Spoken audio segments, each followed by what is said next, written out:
नमस्कार मित्रांनो, मी आपला मित्र युवा उद्योजक नोटबुक निर्माता आजच्या ब्लॉगमध्ये सर्वांचं स्वागत करतो आहे। तर आपण आजच्या ब्लॉगमध्ये दाखवणार आहे आपल्याला की नोटबुकच्या कव्हरचं लॅमिनेशन कसं होतं ते। तर हे लॅमिनेशनचं मशीन आहे आपलं।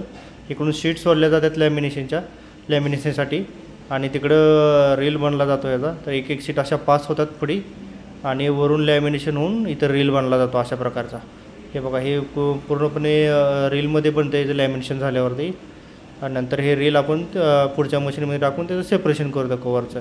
तर आता आपण एका 4 कवर बसवले आहेत, त्याला 1/4 कवर म्हणतात। बघा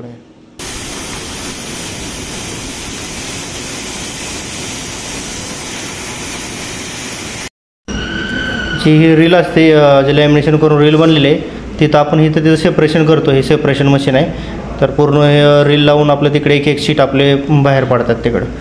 तर ते आपलं 1/4 कवर म्हणतात। हे एका 4 कवर बसवलेले आहेत आपण। बघा